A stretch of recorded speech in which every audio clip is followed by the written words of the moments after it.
stop working on, and I hope that I will be able to work across the House with members to deliver on this strategy. I don't like the thank you, Mr. Speaker.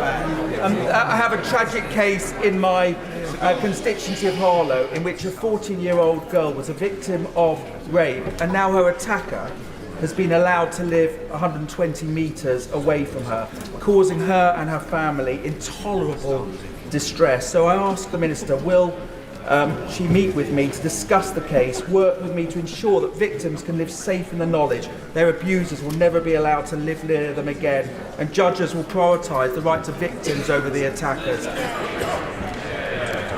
Well, of course, I'm appalled to hear of the tragic case that he raises, and either myself or an MOJ minister would be very happy to meet with him. It is absolutely vital that we protect the public, particularly from sex offenders. That's why unlicensed offenders are subject to a number of conditions, including where they live and work.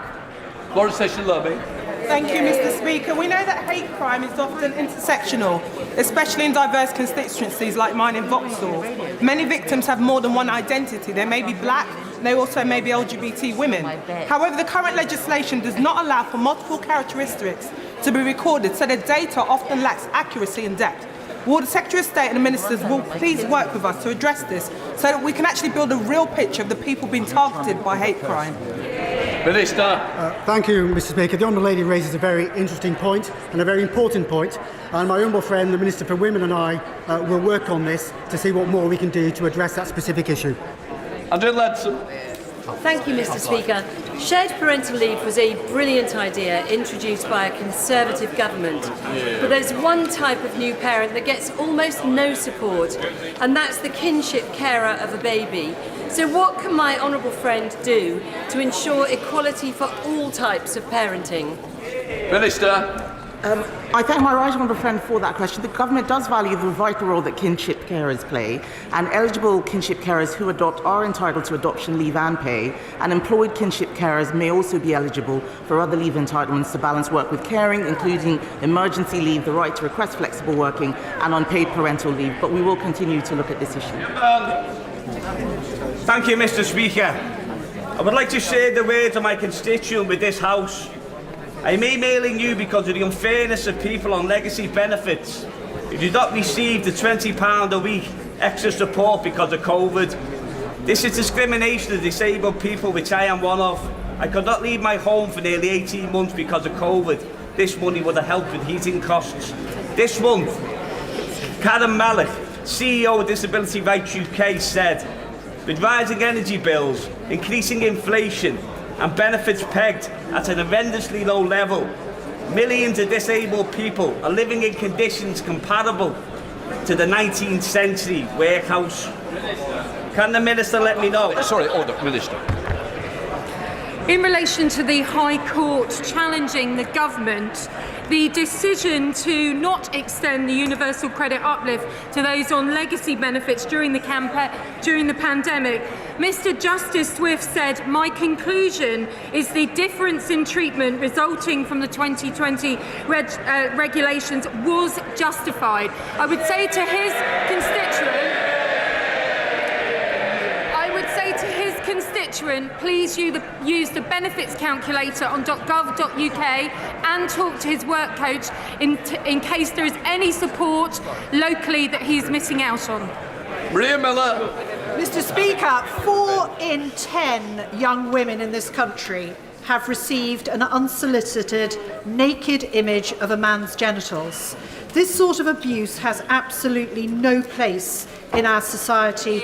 Will my right honourable friend please make sure that this is made a sex offence in the online safety bill? Minister. I want to thank my right honourable friend for her consistent championing of this disgusting form of abuse against women and girls. I can do more than refer to my right honourable friend, the Prime Minister, who is sitting behind me and has himself committed to introducing cyber flashing as an offence as soon as possible. Before we come to Prime Minister's questions, I would like to point out that the British Sign Language interpretation of proceedings is available to watch on Parliament Live TV. We now come to questions to Prime Minister David Johnson. Question number 1, sir. Mr. Speaker, I can announce to the House that in light of the increasingly threatening behaviour from Russia and in line with our previous support, the UK will shortly be providing a further package of military support to Ukraine. This will include lethal aid in the form of defensive weapons and non-lethal aid. Mr. Speaker, I'm sure the whole House will want to join me in congratulating Team GB's curling teams for winning gold and silver medals at the Winter Olympics. And Mr. Speaker, I know that members across the House will want to offer condolences to the family and friends of our former colleague Sir Richard Shepherd, who sadly died earlier this week. He served as the MP for Aldridge Brown Hills for 36 years. Mr. Speaker, this morning I had meetings with ministerial colleagues and others. In addition to my duties in this House, I shall have further such meetings later today. David Johnson. Thank you, Mr. Speaker. By 2027, Didcot in my constituency will be 42% larger than it was a decade earlier. Wantage and Grove will be 59% larger. There are thousands more houses going in Wallingford, Farringdon and all the villages I represent, and not a single new GP surgery. Does my right honourable friend agree that where we build new houses, we have to build new infrastructure so that people can still access the services they need to? Prime Minister. Yes, of course my honourable friend is right, Mr. Speaker, and that's why we're making record investments in the NHS and in schools and roads as we can, Mr. Speaker, thanks to the strong growth in our economy, and I'll make sure that he gets a meeting with the relevant minister to discuss his immediate local concerns. We now come to the Leader of the Opposition, Keir Starmer. Thank you, Mr. Speaker. Can I join with the comments of the Prime Minister in relation to Sir Richard Shepherd? Mr. Speaker, we all want to deter aggression in Europe. We're not dealing with breakaway republics. Putin is not a peacekeeper. A sovereign nation has been invaded. The Prime Minister promised that in the event of an invasion, he would unleash a full package of sanctions. If not now, then when? Prime Minister. Mr. Speaker, as I said, the UK has been out in front in offering military support to Ukraine, and I'm grateful for what he said yesterday about the need to make sure that we keep ammunition in reserve for what could be a protracted struggle over this issue. But let the House be in no doubt about the extent of the package that has already been set out yesterday and what we are already doing. Because, Mr. Speaker, I don't think people quite realise that the UK is out in front. We've sanctioned 275 individuals already. Yesterday we announced measures that place banks worth £37 billion, under sanctions in addition to more oligarchs. And, Mr. Speaker, there is more to come, and we will be stopping Russia. We will be stopping Russia from raising sovereign debt, stopping Russian companies from raising money, and stopping Russian companies, as I said yesterday, even clearing in sterling and dollars on international markets, Mr. Speaker. That will hit Putin where it hurts, but it is absolutely vital that after this first barrage, we work in lockstep with friends and allies around the world. And we squeeze him simultaneously. We squeeze him simultaneously in London, in Paris, in New York at the same time. Unity, Mr. Speaker, is absolutely vital. I hear what the Prime Minister says about sequencing and about further sanctions. But there's already been an invasion. And there's clearly concern across the House that his strategy, I accept unintentionally, could send the wrong message. So if the Prime Minister now brings forward his full package of sanctions, excluding Russia from financial mechanisms like SWIFT and a ban on trading in Russian sovereign debt, he will have the full support of the House. Will he do so? I'm grateful. Mr. Speaker, I think yesterday, and I'm grateful, by the way, for the general support that the opposition have given, not just to our economic sanctions, but also to the package of military support, which will, as I've said, intensify. What we want to see, Mr. Speaker, is de-escalation by Vladimir Putin. There's still hope that he will see sense, but we are ready very rapidly to escalate our sanctions as I have set out. And under the measures that this House has already approved, and that we can now target, Mr. Speaker, any Russian entity, any Russian individual. We can already target not just the breakaway republics, the so-called breakaway republics in the Oblast of Donetsk and Lugansk. We can target members of the Duma who voted to recognise them. This is the most far-reaching piece of legislation of its kind, and I'm glad that it has his support. Keir Starmer. It does have my support, and if it's used, we will support it. We must also do more to defeat Putin's campaign of lies and disinformation. Russia Today is his personal propaganda tool. I can see no reason why it should be allowed to continue to broadcast in this country. So will the Prime Minister now ask Ofcom to review its licence? Prime Minister. Mr. Speaker, I believe that my right honourable friend, the Secretary of State for Culture, Media and Sport, has already asked Ofcom to review that matter. But what I will say, Mr. Speaker, is that we live in a democracy, Mr. Speaker, and we live in a country that believes in free speech. And I think it's important that we should leave it up to Ofcom rather than to politicians to decide which media organisations to ban. That's what Russia does. Keir Starmer. The request was for a review, and I'm very glad to hear that review is now happening. And Mr. Speaker, I'm not going to be deflected from the unity that this House needs just at the moment. At the weekend, the Prime Minister said that if Russia invades Ukraine, he will open up the Matryoshka dolls of Russian-owned companies and Russian-owned entities to find the ultimate beneficiaries within. Well, Russia has invaded, and it's time to act. If the Prime Minister brings forward the required legislation to do this, he will have Labour's support. So will he commit to do so in the coming days? Prime Minister.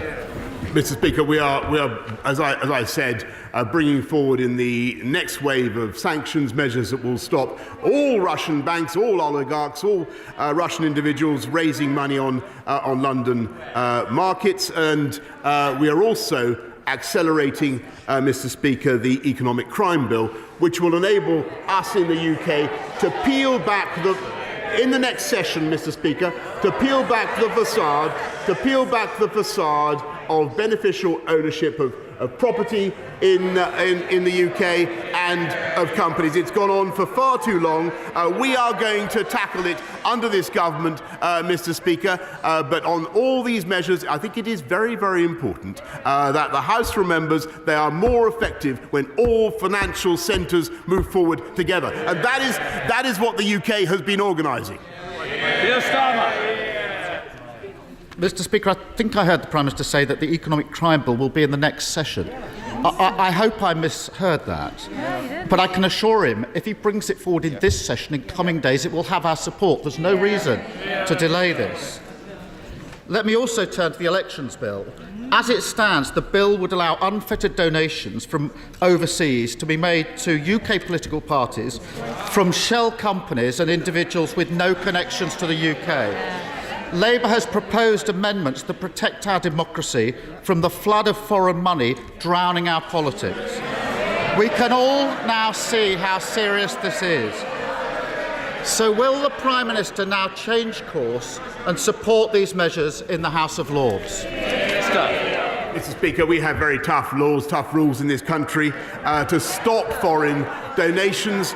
We don't accept foreign donations. You have to be on the register of the UK electoral register to give to a UK political party. And before he starts chucking it around, Mr. Speaker, I just remind him the largest single corporate donation to the Labour Party came from a member of the Chinese Communist Party.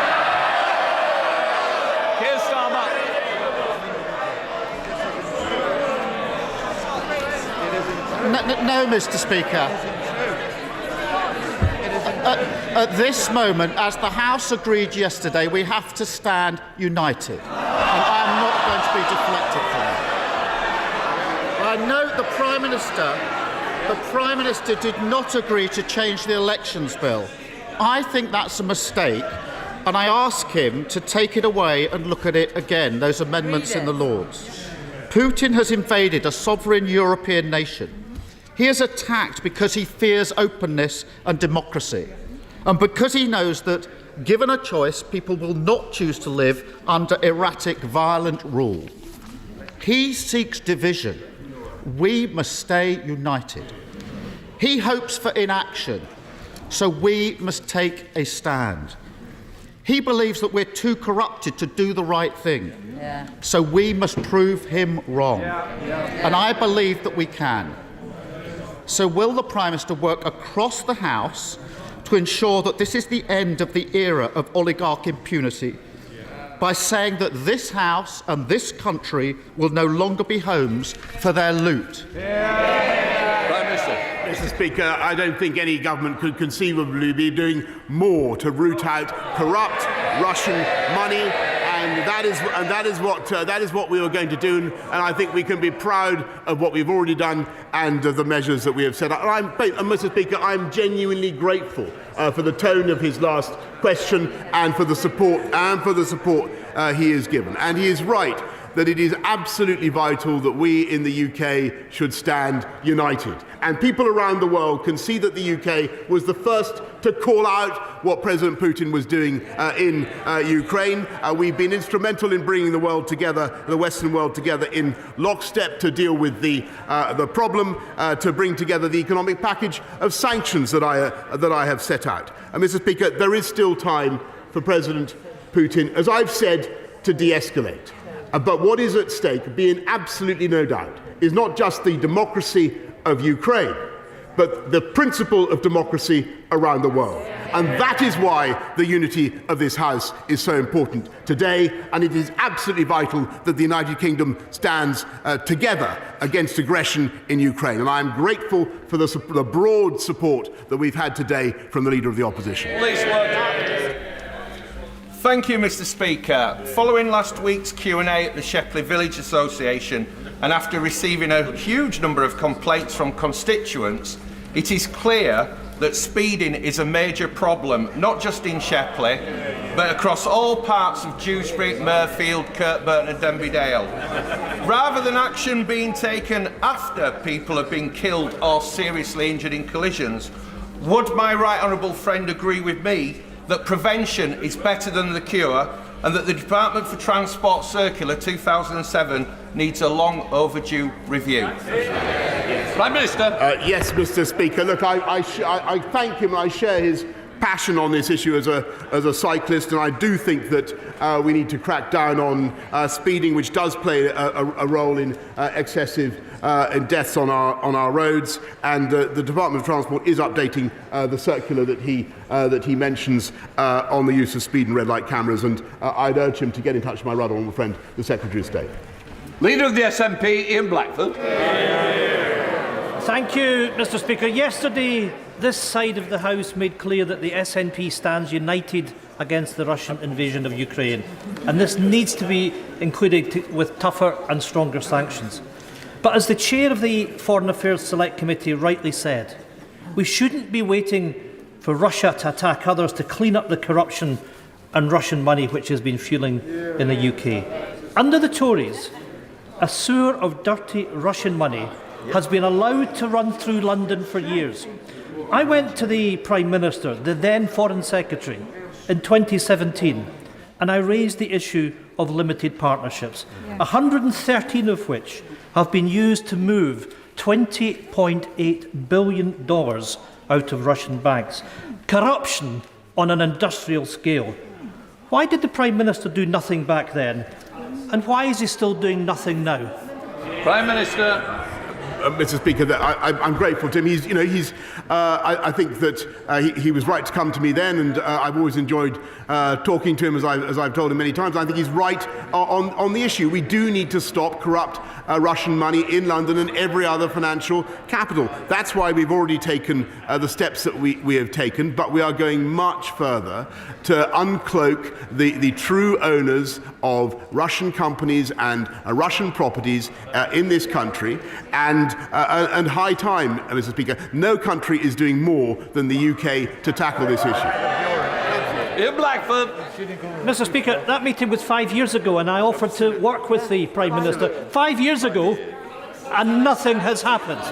The truth is that Russian oligarchs who give the right people in power a golden handshake have been welcomed into London for years. Their activities weren't stopped, they were encouraged. And plenty of these golden handshakes just so happened to find their way into the coffers of the Conservative Party. Mr. Speaker, £2.3 million, in fact, since the Prime Minister took office. A leading American think tank has publicly raised concerns, and I quote, about the close ties between Russian money and the United Kingdom's ruling Conservative Party are a block to stronger sanctions. How can our allies trust this Prime Minister to clean up dirty Russian money in the UK when he won't even clean up his own political party? Will he finally commit to giving up the 2.3 million his party has raised in from Russian oligarchs? Prime Minister. Mr. Speaker, I just think it's very important for the House to understand we do not raise money from Russian oligarchs. People who give money to this.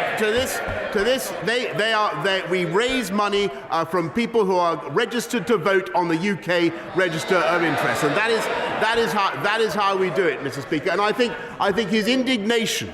His indignation is, I'm afraid, a bit much, coming from somebody whose very own Alex Salmond is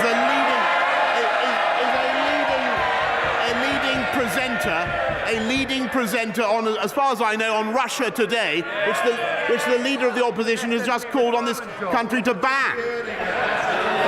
Sir Bill Wiggin. The River Wye, pollution, flooding, house building and the wider environment are all important to my right honourable friend. So will he meet me to discuss the future of the Environment Agency? Prime Minister. Well, I'm always happy to meet my honourable friend, and I congratulate him on his recent elevation. But, Mr. Speaker, I also must say that I think the Environment Agency faces many challenges and does an outstanding job of building flood defences. 314,000 homes are better protected than since 2015, and we continue to invest massively to help them. But I'm always happy to meet him. Caroline Lucas. Thank you, Mr. Speaker. Yesterday, when I asked the Prime Minister about Russian meddling in UK elections, he looked very shifty before claiming he wasn't aware of any. Yet, when he was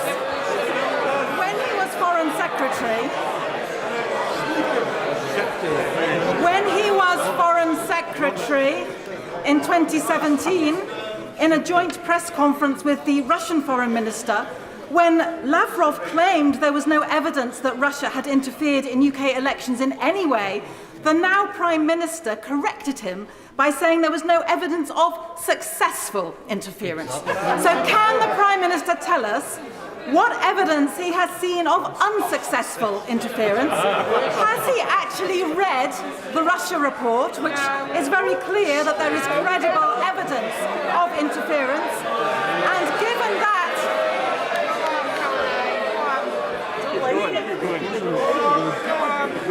And given that, as his Defence Secretary said earlier this week, information is as powerful as any tank, can he explain why he's turning a blind eye to allegations of Russian disruption and playing fast?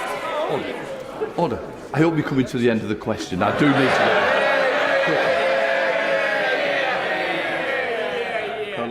Speaker, I could be a lot faster if I wasn't being barracked by the side opposite.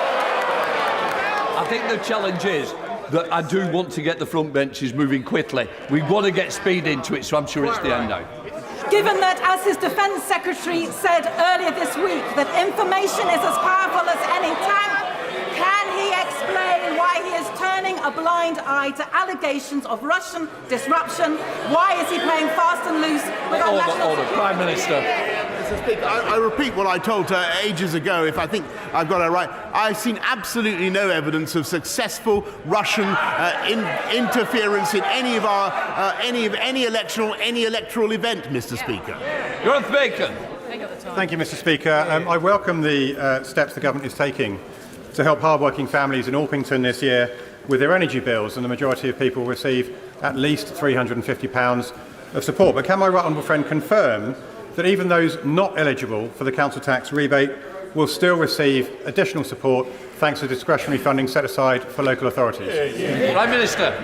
My honourable friend is absolutely right, and I can tell him that the people of Orpington and elsewhere will receive support if they don't qualify for the council tax rebate from the £144 million fund that he rightly mentioned. Kerry McCarthy. Thank you, Mr. Speaker. How does the Prime Minister think it looks when we're in a cost of living crisis with our constituents struggling to put food on the table or coats on their kids' backs, when the members of his cabinet are throwing their toys out of the pram because they want to eat foie gras and wear fur? Prime Minister. Mr. Speaker, we are tackling the cost of living crisis, which is caused by a global inflation spike, with everything we can do. And I thank my right honourable friend, the Chancellor, in particular, for what he's doing to abate the costs of energy, lifting the living wage by the biggest ever amount, helping people on universal credit, Mr. Speaker. And the single best thing that we've done on the cost of living, Mr. Speaker, is making sure that we've got millions more people into work, 430,000 more in employment now than there were before the pandemic began. That's how we're tackling the cost of living, Mr. Speaker, and we'll get on with it. Second Batty. Thank you, Mr. Speaker. Last month I held a careers fair at the Woodlands campus of Solihull College. It trained apprentices for the automotive, construction and aviation industry. These apprentices are talented and hardworking, and this is why Flybe has chosen Birmingham Airport in my constituency as their national headquarters. Will the Prime Minister take up my invitation to visit Solihull College and meet these wonderful apprentices, and then also visit Birmingham Airport to see how the aviation industry is recovering from the pandemic? Mr. Speaker, I'm only too thrilled to visit my honourable friend in Meriden at any time. Imran Hussain. Mr. Speaker, the member for Sherwood is currently under investigation for Islamophobia following accusations he told a fellow MP that her being a Muslim was making colleagues uncomfortable. How did the government punish this behaviour? With a promotion that puts the accused member in charge of the complaints procedure. And of course, Mr. Speaker, we all know that the Prime Minister himself is no stranger to derogatory remarks about Muslim women. So let me ask the Prime Minister. This is not the appropriate place to be raising this. We now go to Nicky Aitken. Thank you, Mr. Speaker. I have just come from a meeting with the London Pedicabs Operators Association, Transport for London, Department of Transport, where sadly the Honourable Member for Christchurch confirmed that on Friday he will be objecting once again to my Pedicabs London bill, which means it will fall. Does my right honourable friend agree with me that it is time that we legislated for pedicabs to make sure that they are safe for women and girls to use, that we rid ourselves of the dodgy fares and that the noise that they create is... Will he work with me to legislate and regulate pedicabs once and for all? Mr. Speaker, when I was Mayor of London, I always yearned to be in a position to put this through Parliament, and now I am. I'm very grateful to her. We will make sure that we give parliamentary time to make this possible, and I think it will be a boon for cyclists. It will be a boon, Mr. Speaker, for taxi drivers, and it's high time we did it. Thank you, Mr. Speaker. We have a humanitarian crisis of food poverty in all the constituencies represented in this House. We've got more food banks than McDonald's, and people now face starving or freezing in their homes at this very moment because of the horrific cost of living crisis but because of political choices that have been made by this government. In 2015, the government signed up to delivering the 2030 Sustainable Development Goals domestically, including ending hunger. Can the Prime Minister tell me who and what department is responsible for delivering this goal to end hunger domestically? And can he send me a copy of the plan to deliver it? Mr. Speaker, the whole of government is engaged in that campaign, and to that end, we expanded free school meals for 5 to 7-year-olds, which helps 1.3 million children. We boosted the Healthy Start vouchers by a third, Mr. Speaker, and of course there's a holiday food and activities programme that continues to run, the £200 million fund. But the best thing that we can do as a country, as a society, is keep going with our plan for economic growth, with higher wage, higher skilled jobs, putting bread on the table of families up and down this country. Thank you, Mr. Speaker. Speciality Steels is an important steelworks in Stocksbridge in my constituency. It produces high-quality steel and it's provided high-value jobs for generations. But sadly, following the collapse of Greensill Capital, the parent company, Liberty, has faced financial uncertainty for some time, threatening the business and thousands of jobs. So does my right honourable friend agree with me that the steel industry sits at the heart of our levelling up agenda? And will he commit to looking at all options to support the business through this period of uncertainty, as the government has done so effectively for Forgemasters and British Steel? Prime Minister. I thank her very much, and I thank her for everything she does to champion steel. And I think she's right. I think that it is of strategic importance for our country, and we've got to look at ways in which we can help the steel industry to have access to cheaper, low-carbon energy. And this government will do everything we can to ensure that that happens. But so far we've provided over £600 million since 2013 to help with the cost of energy, and we have. We've also put in a £350 million industrial energy transformation fund. But I want to stress to the House that that alone will not be enough as we transition to a low-carbon future. I think that hydrocarbons must also have their place. Thank you, Mr. Speaker. Unpaid family carers are treated appallingly by this government.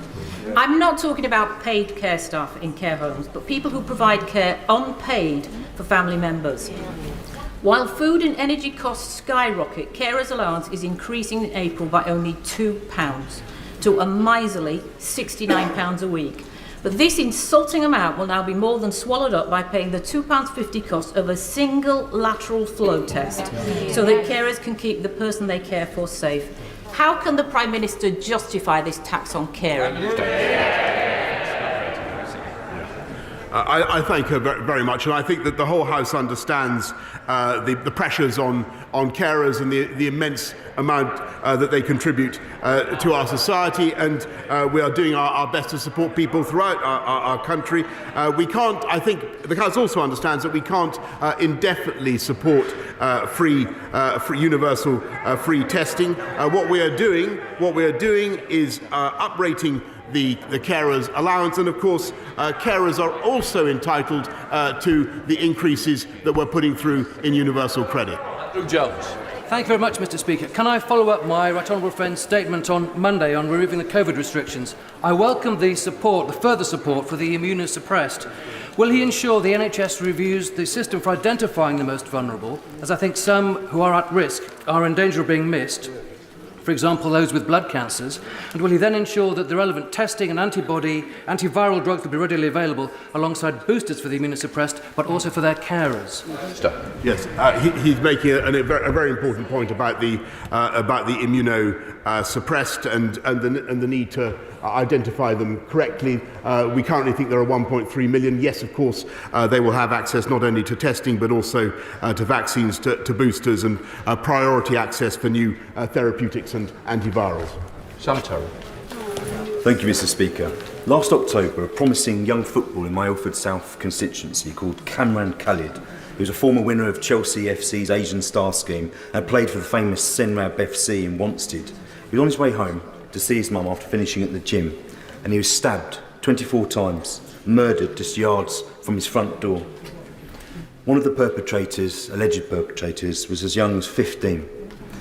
So, Mr. Speaker, I would hope that the Prime Minister would agree with me that far more needs to be done to stamp out the scourge of knife crime, including addressing the underlying causes. And would he agree to meet me and Cameron's mother, Samina, who said that losing her 18-year-old son has left a void in her heart forever, to discuss what more can be done to make our streets safer and ensure that other families do not ever have to suffer this heartbreaking loss? Prime Minister. Mr. Speaker, I must say that I totally agree with. I share his feelings about his constituents and the tragedy, the tragic loss of the family concerned. And we must crack down more on knife crime. It's one of the reasons we're putting more police out on the streets, and it's also why we're rounding up the county lines drugs gangs. And and I think they play a big part in this. Sadly, we've done 2,000 so far. There is more to do. That's why we're recruiting many more police and giving them the powers they need to come down hard on these gangs. Andy Carter. Thank you very much, Mr. Speaker. The government's commitment of £25 million for a new electric bus fleet in Warrington will have a transformational effect on public transport across Warrington. Does the Prime Minister agree with me that the right way to spend that £25 million is by buying British-made buses, supporting highly skilled jobs, manufacturing jobs right across the United Kingdom? Prime Minister. Yes, Mr. Speaker, I want to thank my honourable friend who is a great champion for Warrington. And Warrington has secured £20 million, Mr. Speaker, for new zero-emission buses. And I'm delighted to say, in a statistic that I can barely believe, but is in my brief, that 80% of buses in Britain's urban areas are already produced domestically. Mr. Speaker, which is a fantastic thing, and I know that we all want to see more of that, and I hope that Warrington will consider excellent UK bus manufacturers when they come to their next contract. Hodge. Thank you, Mr. Speaker. Yesterday, the Prime Minister told me that we can sanction Duma members with the government's new sanctions package. The Right Honourable Member for Braintree told the House that we can sanction Duma members not through the new regime, but as an extension of pre-existing sanction rules. Yet this morning, the Foreign Secretary said that the legislation for sanctions against Duma members will take weeks to be made legally watertight. So, Prime Minister, who is right? How can we say we're standing strong against Russian aggression when our sanctions response is such a muddle and such a mess? Prime Minister. Mr. Speaker, I think the whole House will agree, or I hope the whole House will agree, that it's quite a thing to sanction parliamentarians, and that is what we're doing. That is what we're doing. And not only that, we were putting forward just in the last couple of days the biggest package of sanctions against Russia that this country has ever introduced, and we're coming forward with even more. And they will have an impact not just on Duma members, people who voted for the secession of the oblasts of Donetsk and Lugansk. They will have an impact on the entire Putin regime. And I'm glad that the Labour opposition, at least for now, supports them. Thank you, Mr. Speaker. This is day 6 for thousands of households across East Sussex who have no power and no water.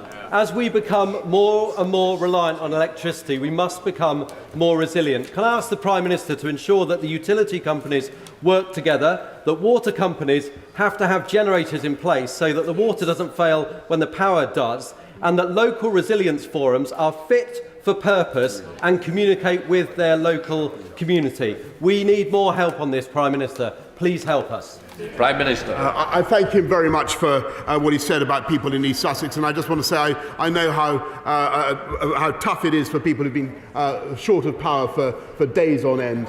And it is no consolation to them for me to say that 97% of who lost power have now been reconnected, but we're working as fast as we can with local authorities, with the electricity companies, to make sure that they get their power back, but also ensuring that we build in more resilience for the future. Jamie Stone.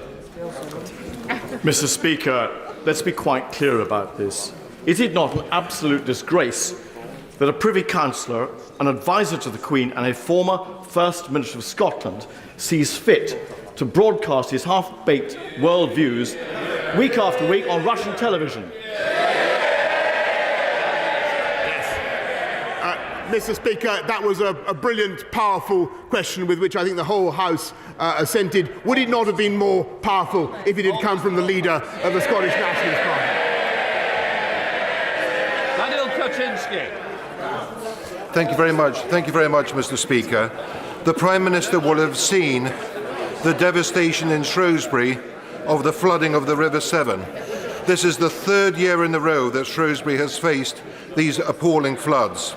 I chair the caucus of 44 Conservative MPs who have the River Severn, Britain's longest river, flowing through their constituencies. Will he help me and our caucus to do everything possible to find a long-term solution to managing Britain's longest river? And in the meantime, we have put forward 4 opportunities for flood defences in Shrewsbury to DEFRA. Would he please take an interest in these?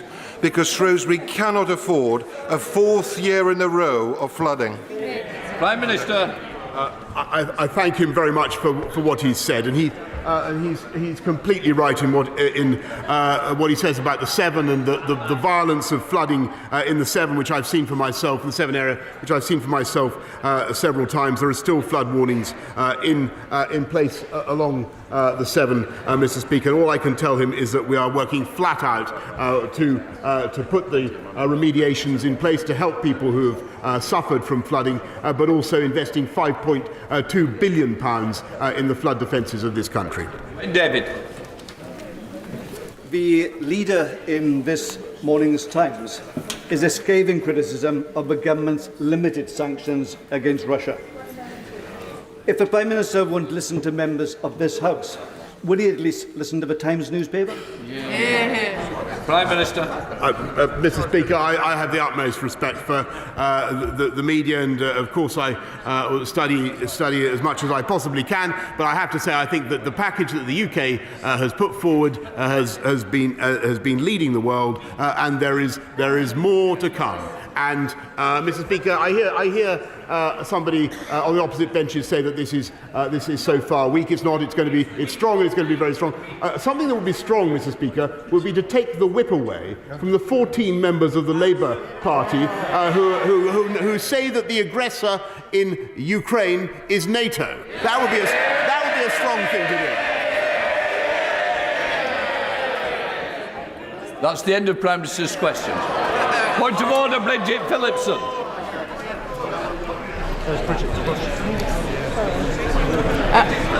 On a point of order, Mr. Speaker,